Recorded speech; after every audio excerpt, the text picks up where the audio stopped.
నాయకుడు కేసీఆర్ గారు అప్పుడు ముఖ్యమంత్రి గారు మరి దేశంలో 28 రాష్ట్రాలలో లేని విధంగా మరి తెలంగాణ రాష్ట్రాన్ని మరి గ్రామీణ ప్రాంతంలో ఉన్న గ్రామాలను ఒకప్పుడు గ్రామాలకు పోవాలంటే పాత గోడలు మరి ఎప్పటియో పూర్వకాలం నిజాం అప్పటి తవ్విన బాయిలు మరి మట్టి రోడ్లు మరి రకరకాలుగా ఇబ్బందులు అయ్యేది ఉండే ఏ ఊర్లో పోయినా మురికి గుంతలు ఊర్లలోనే పశువుల కొట్టాలు గొర్రెల కొట్టాలు చాలా ఇబ్బందులలో మరి ఉన్న ప్రజలను మరి 3 సంవత్సరాలలో కేరళ రాష్ట్రం అసొంటి రాష్ట్రం 30 సంవత్సరాలు 3 దశాబ్దాలు కష్టపడ్డా కానీ మరి వాళ్ళు ఆ స్థాయికి వచ్చిండ్రు కష్టపడి మరి 3 సంవత్సరాలలోనే 30 సంవత్సరాలలో చేసిన కేరళ రాష్ట్రాన్ని ఆదర్శంగా తీసుకొని 3 సంవత్సరాలలో అభివృద్ధి చేపించిన ఘనత మరి అప్పటి మా నాయకుడు కేసీఆర్ గారిది. ఇది జగమెరిగిన సత్యం. మీరు ఏదేమైనా ఇది జగమెరిగిన సత్యం. గతంలో ఏ విధంగా ఉండే రోడ్లు గ్రామీణ ప్రాంతాల్లో ఉన్న రోడ్లు కానీ చెత్త చెదారం కానీ మరి రకరకాలుగా ఉండే ఈరోజు మేము మా ప్రభుత్వంలో గ్రామీణ ప్రాంతాన్ని అభివృద్ధి చేసి మరి బంగారు పల్లెంలో పెట్టి ఇవాళ మీకు అప్పచెప్పినాం. ఇవాళ ఏమవుతుంది అధ్యక్ష, ఇది వాస్తవం అధ్యక్ష, మీకు కూడా తెలుసు. మీరు కూడా అందరు కూడా గ్రామాలలోకి వెళ్ళి వస్తారు. మరి మీరు ఒకసారి పక్క రాష్ట్రాలలో పోయి చూడాలి. పక్కన మహారాష్ట్ర ఉన్నది, కర్ణాటక ఉన్నది, ఆంధ్రప్రదేశ్ ఉన్నది, ఒరిస్సా ఉన్నది. మరి ఆ గ్రామాలు ఎట్లున్నాయి, తెలంగాణలో ఉన్న రాష్ట్రాల్లో ఉన్న గ్రామాలు ఎట్లున్నాయి? 2014 కంటే ముందు మన గ్రామీణ వ్యవస్థ ఏ విధంగా ఉండే ఇప్పుడే విధంగా ఉన్నది. మరి మీరు ఎలక్షన్లప్పుడు వాగ్దానాలు చేసిన సంతోషం.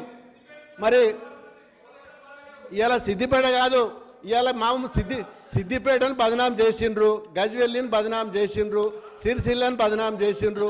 నిధులు పోతాయని అధ్యక్ష, నిధులు ఎక్కడ పోతున్నాయి?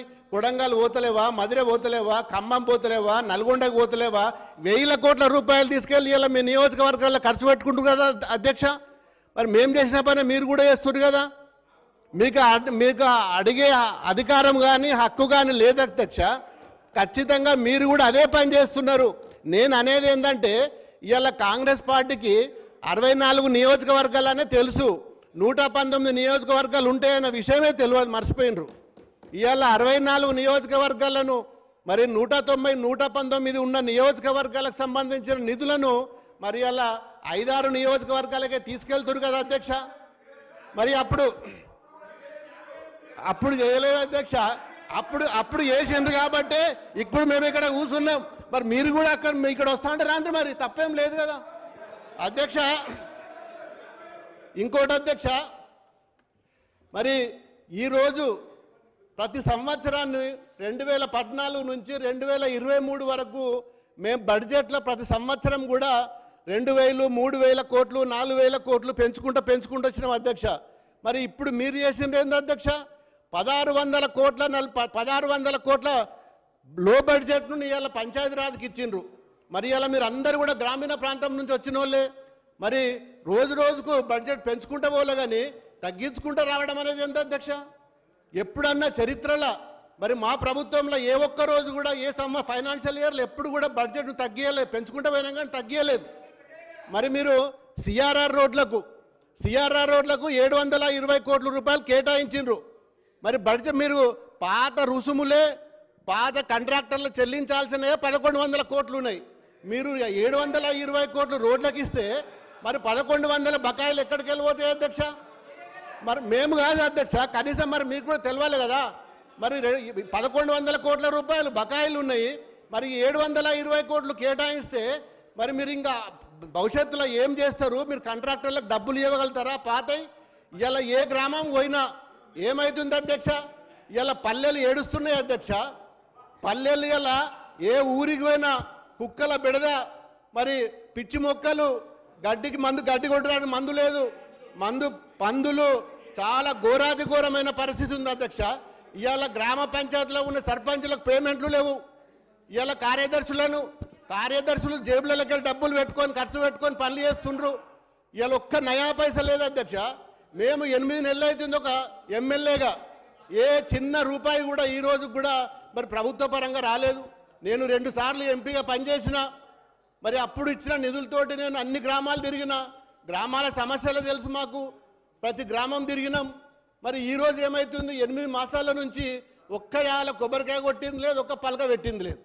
మేము గతంలో సిఆర్ఆర్ రోడ్లు కానీ కాన్స్టెన్సీ డెవలప్మెంట్ ఫండ్ కానీ ఇచ్చినవి శాంక్షన్ చేసిండ్రు అధ్యక్ష. ఇవాళ దాదాపు సిఆర్ఆర్ రోడ్ల కింద పిఎంజిఎస్వై కింద 70-80 కోట్ల రూపాయలు ఇచ్చినాయి. ఇవాళ మీ ప్రభుత్వం వచ్చినాక క్యాన్సిల్ చేసిండ్రు. ఇవాళ పని టెండర్ వేద్దామంటే కూడా భయపడుతుండ్రు అధ్యక్ష. డబ్బులు ఇస్తలేరు, మధ్యలోనే వాళ్ళు తీసుకుపోయినరు. అరే మీరు కూడా ఇవ్వచ్చు కదా. మీ గతంలో కాంగ్రెస్ వాళ్ళు చేసిన 2014 కంటే ముందు చేసిన వాళ్ళకి కూడా మేము ఇచ్చినాము. ఉమ్మడి రాష్ట్రంలో ఉన్నాయి కూడా మేము ఇచ్చినాము. కనీసం చెప్పుండి మీరు ఎప్పుడు ఇస్తారు.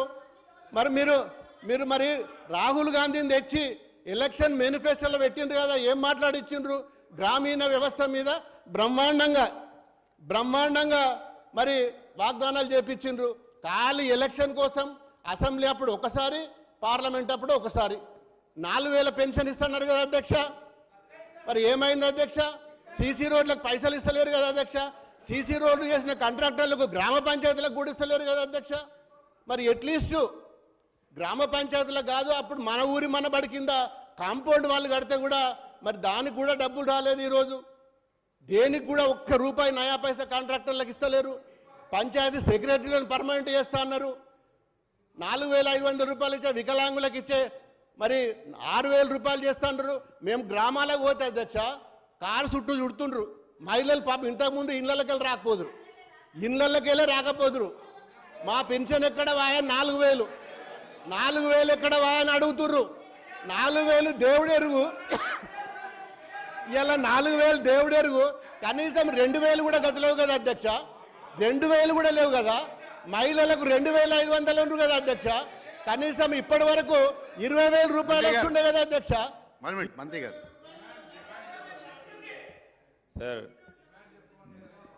సార్ గౌరవ శాసనసభ్యులు ప్రభాకర్ రెడ్డి గారిని, ఎందుకంటే వారికి గొప్ప అనుభవం ఉంది, పార్లమెంట్లో గొప్ప అనుభవం ఉంది sir. I want to set the record correct sir. నేను ఒక మాట చెప్తాను, చాలా ఆవేదనతో చెప్తా ఉన్నారు అధ్యక్ష, తప్పకుండా మేము గౌరవిస్తాం. కానీ వారి ప్రభుత్వ హయాంలో సర్పంచులకు వారి బిల్లులు రాక ప్రతి ఒక్కరు 3 లక్షలు, 5 లక్షలు, 10 లక్షలు, 15 లక్షలు, 20 లక్షలు, 50 లక్షలు అప్పులు చేసి ఆఖరికి కొంతమంది ఆత్మహత్య దాకా కూడా దారి తీసాను అధ్యక్ష. ఈరోజు మేము అవన్నిటిని కూడా సవరణ చేయడానికి, గవర్నమెంట్ అంటే మీరు చేసిన పాపం కూడా మేము మోయాల్సి వస్తుంది, మోస్తాం. కానీ ఈరోజు నేను చెప్తా ఉన్నాను, ప్రభాకర్ రెడ్డి గారికి ఉన్న అనుభవం పార్లమెంట్లో కానీ ఈరోజు మేము చెప్తా ఉన్నాం అధ్యక్ష. ఈరోజు వారు ప్రతి సందర్భంలో కూడా బిల్లులు ఇవ్వలేదు అంటున్నాం. ప్రతి ఒక్కరి అంశంలో అన్ని డిపార్ట్మెంట్స్కు సంబంధించి